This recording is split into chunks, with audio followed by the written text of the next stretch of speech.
बोला।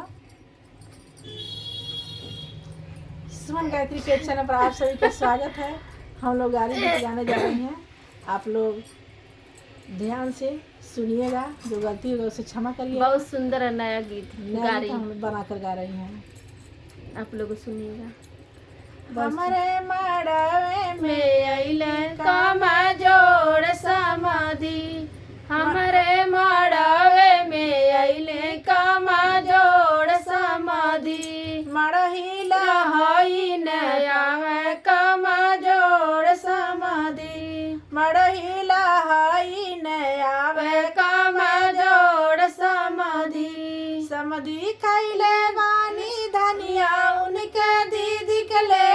गैले बनिया कामा जोड़ समाधि, कामा जोड़ समाधि, बहिना पकड़ू कड़ू न पावे कामा जोड़ समाधि, बहिना पकड़ू न पावे कामा जोड़ समाधि, हमारे मड़ रवे में अइले कामा जोड़ समाधि, हमारे मड़वे में अइले कामा जोड़ समाधि, मड़ही लहाई नया आवे कामा जोड़ समाधि, मड़ही लहई न आवे कामा जोड़ समाधि, समधि खैले बानी आलू उनके बुआ के ले गैले भालू कामा जोड़ समाधि, कामा जोड़ समाधि, बुआ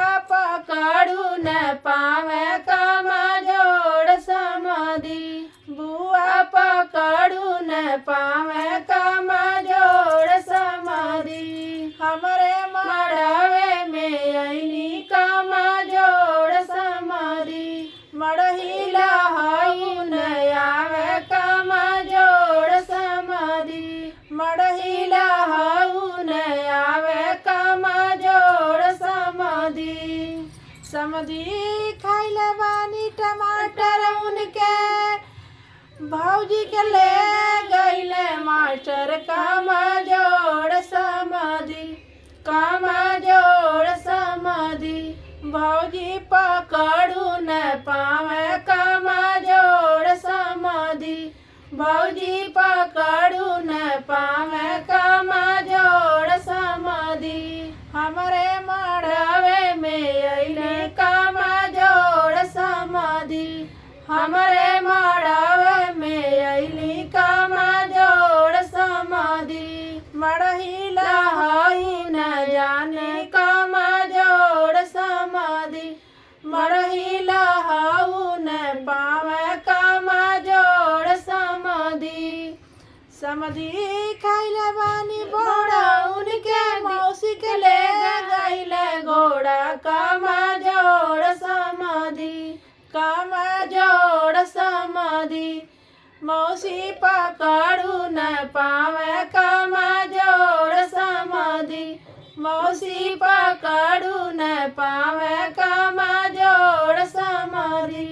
हमारे मड़ रवे में अइले कामा जोड़ समाधि, मड़ही लहऊ न आवे कामा जोड़ समाधि, मड़ही लहऊ न आवे कामा जोड़ समाधि, समधि खैले बानी गाजर उनके दीदी के ले ले गैले बानर कामा जोड़ समाधि, समधि खैले बानी गाजर उनके दीदी के ले गैले बानर कामा जोड़ समाधि, कामा जोड़ समाधि, हम कामा जोड़ समाधि, दीदी पकड़ू न पावे कामा जोड़ समाधि, दीदी पकड़ू न पावे कामा जोड़ समाधि, हमारे मड़वे में अइले कामा जोड़ समाधि, हमरे मड़वे में अइले कामा जोड़ समाधि, मड़ही लहऊ न आवे कामा जोड़ समाधि, मड़ही लहई न पावे कामा जोड़ समाधि, हमरे मड़वे